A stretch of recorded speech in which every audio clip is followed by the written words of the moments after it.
Hi, everyone. Thanks for joining. All right. Hi, everyone. Thanks for joining the Small Business Update with Christy Ferrantella. Today we got Julian Sear, and we had scheduled Dylan Fernandez, our state rep, our representative, and Julian, our representative for the Senate. Dylan couldn't make it today, so we are going to have Julian with us, and he's on another phone call. He's going to be joining us any minute. And so we're hopefully here going to talk about anything and everything with small business relief. And so until Julian gets here, we're going to talk to Christy about everything that's happened in the last 7 days since our last meeting. Oh, there's Julian right there. This is our new world, everyone. Hi, Julian. Hi there.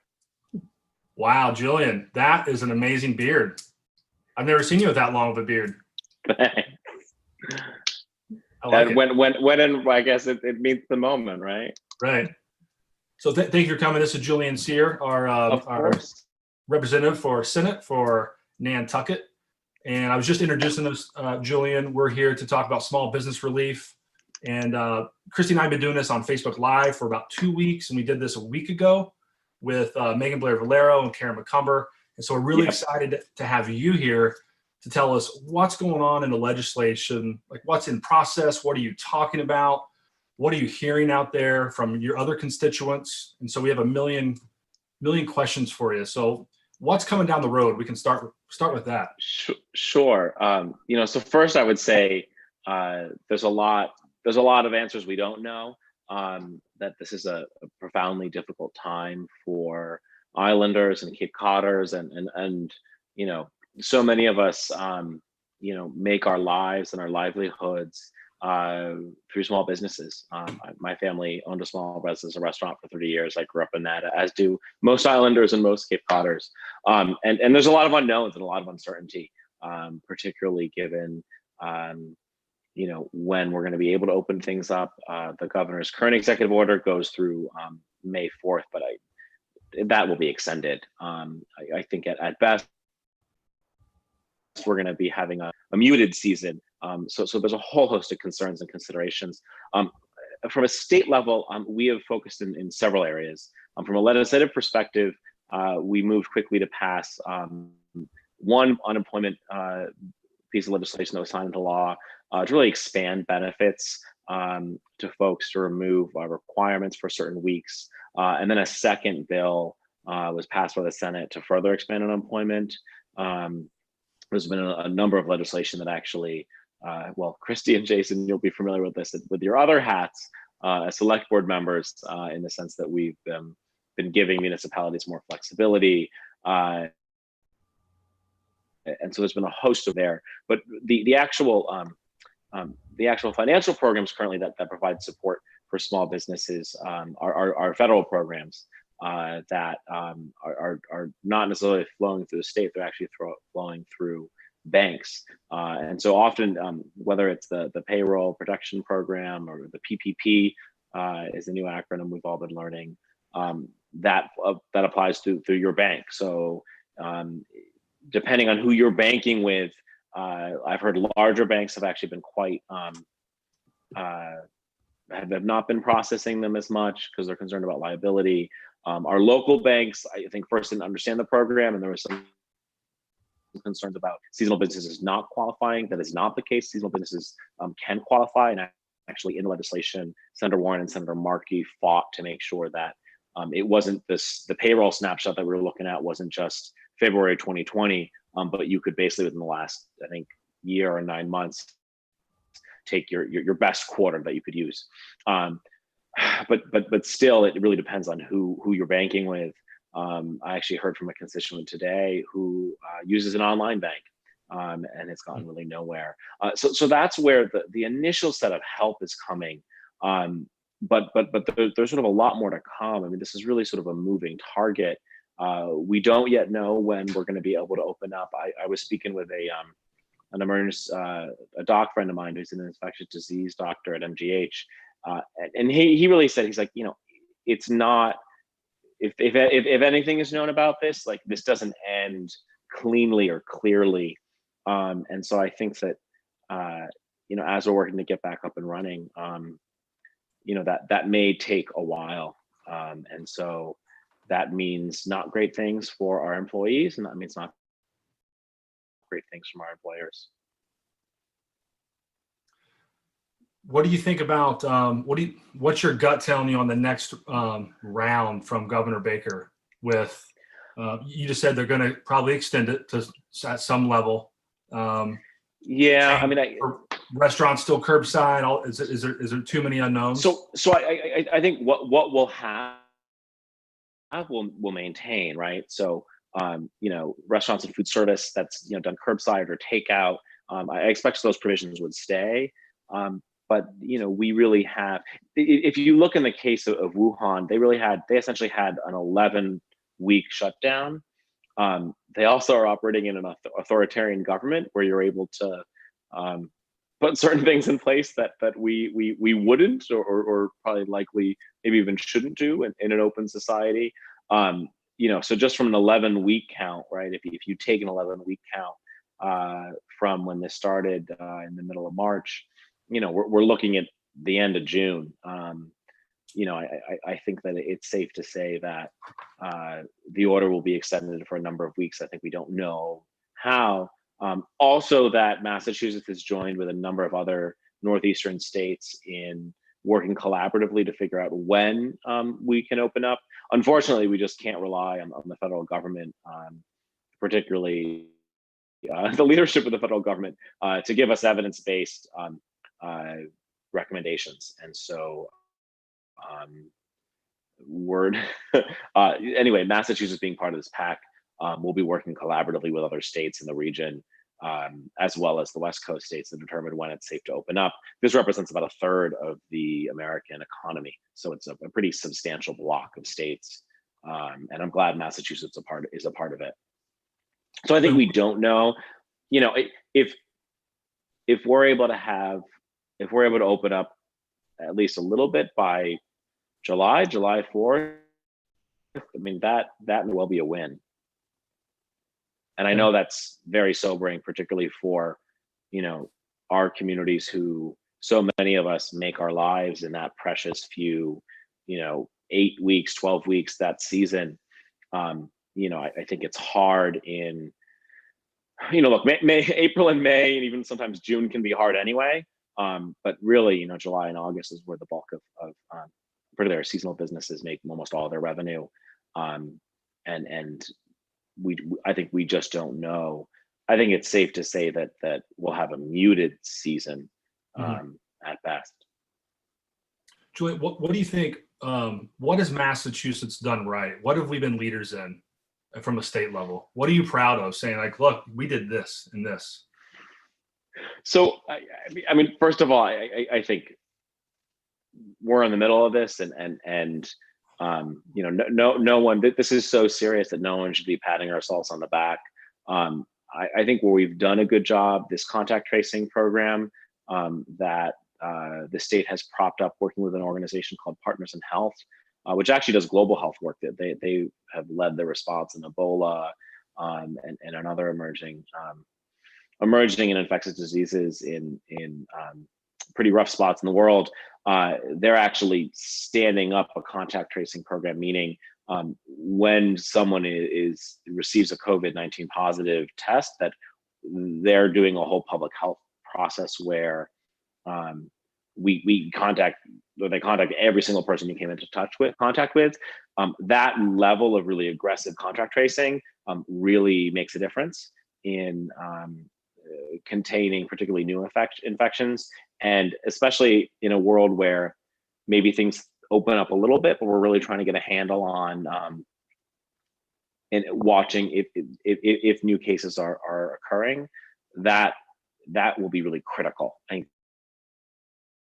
that's really important. I think closer to home, the Cape and Islands have been able, from my vantage point, have been able to prepare for this better than I expected and better than other regions. And I have a vantage point on this from a healthcare perspective because I serve on all the healthcare committees. I also serve the Senate has a working group on COVID-19. I'm a member of that working group. And we're a place that's used to working together. This is particularly true on Cape Cod, which is a county government. The towns are all used to kind of working together. We've been able to get a lot of things done that I didn't expect we would. And even on Nantucket, I think the leadership we've seen from the hospital, the town, folks really stepping up and also making some pretty tough decisions that affect people's livelihoods, but that protect public health. That is something I think that we've been appropriately aggressive about and will need to continue to be aggressive about. But I mean, broadly, I think it's too soon to it's too soon to say what's truly going well. I think we're going to know a lot more by the end of not this week, but by the end of next week. By the end of next week is sort of this week, and next week is the window we're projecting when the surge will occur. And so I think that data will give us a better sense of what's going on. The risk that we have, in this neck of the woods on the Cape Islands, but particularly if you're on an island 26 miles out to sea, that will experience an influx, a population influx, even if the status quo remains, is that you're very vulnerable to have an uptick in cases occur, even after we're opening things up more broadly. And so that's a real concern for Nantucket in particular. So you talked a little bit about what has already passed. Is there anything coming down the line specifically focused on small businesses or the Cape and Islands? So there's we've been batting back and forth a moratorium on evictions and foreclosures bill that'll hopefully get done this week. There's a second round of municipal bills. There's been some talk of legislation for providing assistance to businesses who don't qualify for federal support. The most ready example of that is if you're a marijuana dispensary, you're not getting federal help. And I think we're trying to get a sense of what sort of the supplemental, what that need is. It's a bit of a moving target, one, because we've seen a lot of federal money come in and we're trying to account for what that is. I think also, we're just not sure of what actually sort of assessing need. I think that the way that the federal unemployment expansion was crafted is such that in a way it almost incentivizes you to encourage you to have your employees get laid off and collect unemployment. We didn't take a path like the UK and other nations did around really trying to basically bolster payroll and sort of just direct money, send money directly to to businesses small and large to keep people employed. But I think for us, the effects of this are just starting. And so I actually, the pain in this is going to be, it's not just during this sort of acute public health crisis, but through the season. And I think that's just kind of a lens I'm trying to view this through, because I think, I think unfortunately, I think there's a lot more pain to come. We also at a state level, we're a little limited in the sense that we can't deficit spend. So we're gonna have there was a revenue hearing today. We're probably gonna have about, I think they estimated a $4 billion revenue shortfall in the next fiscal year. We've got a $43 billion budget, so that's pretty significant percentage. We also have, we are better prepared than we could be. We have a $3.3 billion in the state's rainy day fund, which we'll tap into. But as we look to craft a budget and make those sort of decisions, it's going to be tough. And I think I want to get a really good sense of sort of what the need is. So first, getting people to apply, getting people through the existing programs we have. If they're not able to get through, we're not able to get them, figure out, all right, what else does this need to look like? We've got a lot of folks who make their lives as independent contractors, or they essentially file their taxes through 1099s. The good news is there's support for that. Unemployment will be part of unemployment. The not great news is it's not going to be until April 30th until that application is propped up. And I also worry too, in a seasonal economy, a lot of people make their living with multiple jobs. A lot of people make a lot of people make their lives, maybe sometimes not all their income is reported, let's just be honest.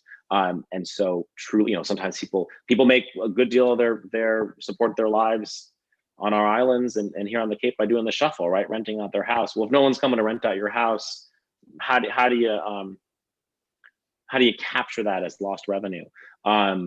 So a lot of issues that are on our plate. One question from somebody that's on the YouTube chat. What is the status of the business interruption bill that will require insurance companies to pay on those claims? So that's a bill that's been filed, and it's a good idea. There's some problems with the bill, the way it's crafted. So it used a mechanism that they employed during 9/11. Essentially that basically sort of like changed the policy to include sort of a catastrophic loss, which is like a good thing. We got to figure out a way how to finance it. So a bunch of people have been in with me about the bill. I've talked to Jamie Eldridge about the legislation, and it's something that's being looked at. We are conducting all of our business through what's called unanimous consent. So we have to get every single senator to agree on every single policy issue, so that we're basically passing legislation, what's called an informal session, where you only have one or two members who's in the chamber. And we have to do that for public safety purposes. But it does mean the policy making, you have to reach unanimous consent. And so that can be pretty difficult. So that's a bill like I'm aware of. I'm broadly supportive of it. There's some challenges specifically around how do we, like who actually sort of pays for it, because there's basically it changes the criteria for how people for what an insurance company can not reimburse for, but basically it includes catastrophic. There's a rider in an insurance policy. It's like we're not going to cover the apocalypse. So this bill essentially says like this is the apocalypse. You have to cover this, and then the insurance company is going to be recouped and reimbursed. And that mechanism piece is what has to be ironed out. Thank you. Another question. But I've heard a lot from a lot of folks on it, and I think broadly it makes sense for restaurateurs and other folks who that's really their only safety net is through insurance, through that sort of insurance, business interruption insurance. Yeah. Do you think that this might be for Christy too? Can jump in on this. Do you think it will expand the 8-week period for the PPP loans to be used past June 30th, so restaurants will benefit from it? Anybody know that? I don't know that. It's a good question. We can find out. Yeah, I haven't heard. I have heard that they're looking at expanding the program, giving it more funding. And I think if we continue with a stay-at-home, stay-in-place regulation, then I think they will be considering passing something that would extend it past June 30th. I know that's one of the most difficult things facing, seasonal restaurants is they're starting to get approved for the PPP loan and they can't get the health inspection to actually open. Another issue is you can't pay foreign workers through PPP, which is a huge part of our business's payroll. That also raises a whole other challenge about from a workforce perspective. Are we even going to be able to get H-2B and J-1 workers? I would argue unlikely in the real short, immediate term, but that's another wrinkle. I think the best bet is to try to work this in the second authorization for additional resources and make sure those provisions are in there. And we'll flag that for the congressional delegation. Another question from Patrick. Julian, will the state be limiting restaurant occupancy after the stay-at-home order?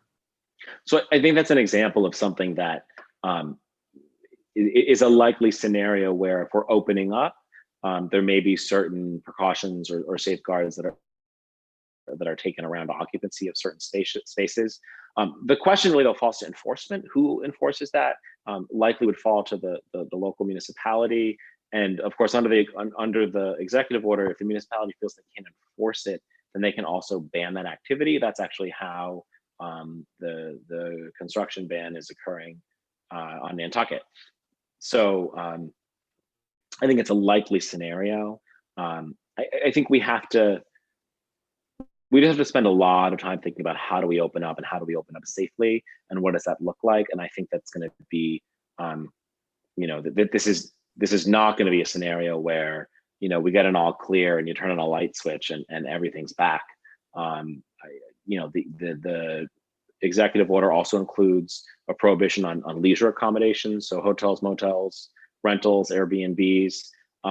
I expect that will linger, and we may, from a public health perspective, that may be extended further than other provisions. I think there's a real concern about sort of leisure-based travel, particularly coming to communities like ours, and what that could mean from a health impact. Of course, leisure-based travel is also how so many of us make our livelihoods. So it's a bit of a double-edged sword, and it's a bit of a tough call. What do you think the data and information that state officials rely on to do that pro-safe, pro-business balance? Because we can be pro on both, but is it really just let's get through this next potential surge, next 2 weeks, and then kind of see from there? So I think that the immediate focus, of course, is on this surge, which requires a tremendous amount of resources. My expectation is that that the executive order will be extended beyond May 4th for several weeks. I think that almost feels like it's a given. And then I think you begin to look at data. You begin to look at how I mentioned the contact tracing before.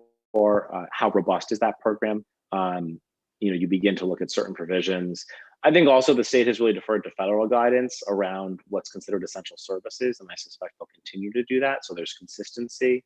But I think that from an indicator perspective, the good news for us is that there has not yet been a wide outbreak on the island, so that does not seem to have happened. I think you're on day 10 without any new cases. So those are good indicators. I think the challenge for us is that we've got a really fragile community that is going to experience that has experienced a bit of a population influx, and is going to likely experience a little bit more of an influx when, if anything, is sort of opened up, or if even as people are feeling a little safer. We're just going to see that with people coming in second homes. What we're working on actually with the chamber on Nantucket, and also on the Martha's Vineyard Chamber and the Cape Cod Chamber, with Martha's Vineyard Hospital, Nantucket Hospital, with Cape Cod Healthcare, and then ultimately with all the towns, is to try to get some sort of uniform guidance to people who may consider coming here, whether that's second homeowners, whether that's seasonal workers, whether that's potential visitors. And I think making sure we put out accurate, consistent information and guidance that if people do choose to come, one, they need to take extreme caution and should think twice about it currently in the current status. But then, two, if they do end up coming, particularly seasonal workers and people coming to second homes, the need to quarantine for 14 days to get all your supplies before you come. There's added hurdles when getting to a place is by via ferry. Which is in the case of you folks on the island. So all those pieces are being looked at. But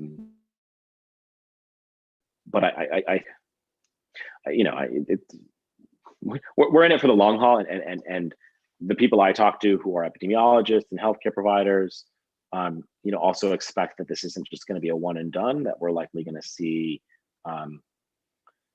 flare-ups and outbreaks that'll happen again until there's really a vaccine, or we reach herd immunity.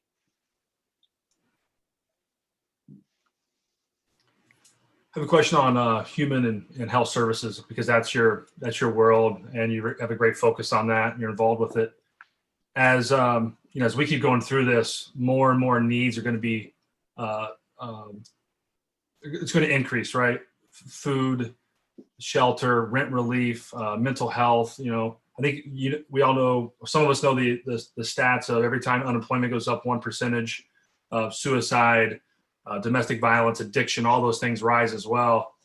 With the shortfalls that the state's going to have, will our nonprofits like fair winds and a safe place, will they still be able to get the grants in the next 6 to 12 months? Do you have any idea? I know they're heavily dependent on the state grants and funding. So it's an excellent question. I think we will see budget cuts, likely across the board. Hopefully we'll see the federal government, again, because we can't deficit spend. Hopefully we'll have the federal government step in and help really buttress these services. On the healthcare side, most of this, a lot of this does flow through the Mass Health Program. And I do expect that healthcare and public health dollars will rightly be prioritized.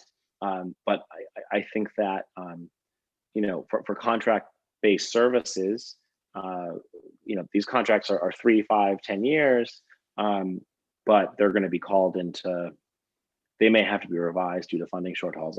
I think that may be the case. It really depends how big of a hit this is to our revenue, and what does the federal support look like. In the healthcare space, I think there's more likelihood that we're going to get more support there than in other areas. Say environmental stewardship and preservation would be something I expect would probably get less support and funding, given it's not explicitly pandemic related. Just to backtrack, when you said it's most likely that we're going to be extending the governor's ban through May 4th, do you think there'll be a review of what essential businesses are and maybe looking at curbside delivery for some of the retail, or do you think things will become more strict as we go into an extended ban? So I think I think ultimately, as we're opening up, right, like that's what sort of opening up safely looks like, where, all right, there's curbside service at certain retail, or a limited restaurant occupancy is, it has to be half of what it is, and there has to be certain provisions and safeguards. I expect all that will be on the table. It's the timing of it that's uncertain. I don't expect the essential services order to become more restrictive, but I think folks should operate under the assumption that that'll continue for some time, and then you would see a gradual opening up. But I should caution that speculation on my part, and I think we're really trying to figure out what that looks like, and what that looks like and when that is. And I suspect it will be done in concert with our sister states, our neighboring states. There's a real strong, again, the states essentially needing to step in because of the failure of the federal government. Just another question. The last time I got to see you in person, you were giving an update from the Restaurant Association from the state. Is there anything going on there? What are you guys working on or discussing? So this is in reference to the Special Commission on Restaurant Promotion, and we actually were finalizing our report just before this happened, and then this COVID-19 not railroaded all that, but put all of that on a big pause. The good news is that there's $2 million already set aside to support restaurants, and hopefully that will now mean COVID-related needs. I think also getting promotions going to be really important for us when we do get back up and running, whether that's for this summer or for the summer of 2021. Massachusetts supporting entities like Nantucket go promote us in the global marketplace. I think we spend about $10 million a year on tourism promotion, which in a $43 billion budget is pretty paltry. But no, the commission we've hit the pause button because everyone is focused on responding, whether that's on the government side, whether that's you're a restaurateur, and you're either trying to stay open and stay afloat, or working things out while you're shut down. Julian, we have a question on testing. Since testing everyone is key, what steps are being taken to increase mass testing for our area, Cape and Islands state? So there's no sort of specific Cape Islands based testing agenda. Actually, we were able to get sort of a ahead of the curve. So one of the first places that had drive-through testing was through Cape Cod Healthcare. Nantucket Cottage Hospital, as I've heard, had had all the tests they've needed. The question, though, gets at sort of basically mass testing or sort of testing on demand, both for COVID-19 and also ultimately for the antibodies. There's I have like no specific update. The focus now is honestly getting testing into nursing homes and skilled nursing facilities, assisted living facilities. About half of the deaths that we've seen in Massachusetts have been from folks in skilled nursing facilities, which is really tragic and awful. And so now the push in this moment is around getting basically mobile testing assets deployed through the National Guard to all those facilities. But you know, I think ultimately the goal, and the sooner we're able to provide testing on demand and also antibody tests when those are available, that's also going to help us get back on our feet and really determine when things can open again. Another question here. It's related to, is there any potential state funding that can underwrite things, for example, using hotels with private rooms passed for quarantine locations?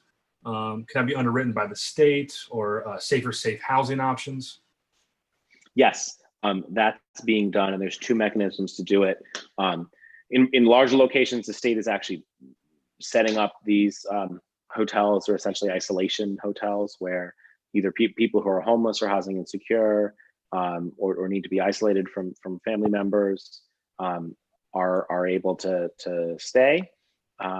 And then there's also, because we're in a federal disaster, there's a 75% reimbursement for FEMA for those related activities as well, if the municipality is doing on it. We've worked directly with Nantucket, and we've also have plans and actually in operation on the Cape and on Martha's Vineyard. So that's all moving forward. The trick is going to be figuring out how long that's needed to continue. I know Dylan couldn't join us today, but do you have any updates that you could provide on behalf of him on what the House is working on? I mean, I would just say that, you know, we work, very much invert, and, the update you're getting from me is the update you'd get from Dylan. Some other things that we're working on that are island specific. The financial solvency of the Steamship Authority is likely going to become a big issue. Their ridership is 15% of what it normally would be right now for this time of year, and similar numbers on the High Line. That loss is substantial. They're the lifeline, literally. Not just the tagline, they are the line. It's like only highway in and out. I guess, I suppose, unless you're in the jet set class. So we're going to be looking for that support. There's several other bills that are pending around liability for healthcare providers.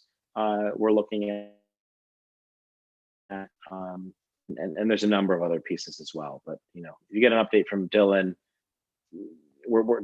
you're getting information from me, and vice versa. Our teams work very closely together. Question from Michael. When you said the stay-at-home order will be extended, are you projecting it staying in place for another month until June 4th? Yeah. So it's all conjecture, right? It's all educated guesses. I think it's safe to say that the order will be extended, and as I said, it'll be a matter of weeks, right? But weeks could be several, and weeks could be many. We just don't know. And I think what's important is that they will continue as long as we need them to, from a public health perspective. And I think the alternative is unfortunately not an option, even though that means so much pain for employees, employers, almost for everyone, particularly in a seasonal place, like Nantucket, where we're in the business of welcoming people, and when you can't welcome people because of the pandemic, that makes it really difficult. Christy, we've got a couple minutes left here. We try to keep it around 40-45 minutes. Is there any updates on the EIDL loans, the PPP loans? Have you seen anybody actually get an EIDL loan here? Are people getting the PPP notifications? Yep. So we have received word that a lot of Nantucket businesses are starting to receive their approvals from the banks. I did receive confirmation from a business that they actually received the funds for the PPP loan. So they're able to get their employees back hired and getting paychecks. We also have heard that the EIDL loans have started up and the advancements are starting to show up in people's bank accounts. So it's been a slow process. It's been a frustrating process for small businesses, but it is looking like the relief is starting to come through. Oh, Jason, you're still on mute. Sorry. I do this every day. If the guy would get the mute part down. Anything else that's happened in the last week with unemployment? Anything that's happened on the island? I know with the PPP loans, they opened up last Friday for 1099 and contractors. So that application is estimated around the country, 23 million workers will be applying. So that started this past Friday. So they'll probably see a week delay, similar to what other small businesses saw. I know Julian touched on it, hearing that PPP loans, you're not able to use your foreign workers to calculate the loan amount. So that was something that really has hurt small businesses for Nantucket. So, the chamber is continuing to look for ways to support small businesses. I've been talking to other towns who have implemented small business relief funds and trying to figure out how the town of Nantucket can do it. Been calling Keating's office and Markey's office and Julian's office to try to figure out how we can get funds into the hands of small businesses. Heard, I don't want to be negative, Nancy, but heard that around the country, close to 40% of small businesses are on the brink of going out of business in the next 30 days. So the next 30 days are really crucial to help support small businesses and get cash in their hands. Such a tough spot for Cape and Islands, right? Because we've had this whole winter where we've been kind of, hibernating, waiting to come out and get the cash flow again. And now we can't do that. This could happen in July and August. We'd be really in trouble. So it's just there's really no good time for this at all. But there is some extra hurdles for the seasonality for Cape and Islands. Right. And that's something the chamber is also launching a website. It should go live maybe today or tomorrow, called Keep the Rock Solid. And it's all about how we're one economy and one community, and ways that you can give and support our business community, and also ways that they can receive support at this time. So it's going to be laid out really nicely so you can easily see how you can get support or give support. I know the Community Foundation has an amazing fund set up for nonprofits, and we're hoping to use this site to help small businesses. Anything else that, Julian, you want people on Nantucket to know about? So this is a tremendously difficult time. And everyone knows that. You don't need me to tell that to you. I think that information is evolving, and as we get it, we're trying to share that as much as possible. Please rely on, if you go to senatorcyr.com, that's senatorcyr.com, we list every and all information we can get our hands on around the response to COVID-19. There's a substantial amount of small business information up there, and we continue to update it regularly. So I just want to encourage people to rely on that as a resource. And then if you're having problems or challenges with these programs, especially if you've applied and you've gotten stuck in some sort of bureaucratic morass, please reach out to my office. You can also reach out to Representative Hernandez's office. Sometimes we can help cut through the red tape. And thank you for putting this together, and it's something you've been doing for a while. And I think, the more information that we can share, the better. And just really urge people to take good care, make sure they are staying healthy, yes, from a physical perspective, and also their emotional health as well. And just to thank you for the opportunity, and let us know where we can help, and we're on it. Thank you, Julian. Christy, any last words, last thoughts? I just want to thank you for taking the time. I know I was on a call with you earlier today. It seems that you are on calls all day long. So thank you. Yeah, for it's conference call and extrovert hell, right? Yeah, so I really appreciate that. And a huge thank you to NCTV for putting this together. This is going to be translated into Spanish and Portuguese. And so pass it along to all your business owner friends in the community so we can get the information out to everybody. Thank you both for all the work that you're doing. One thing that we all can agree on, that these are uncertain times, and the uncertainty can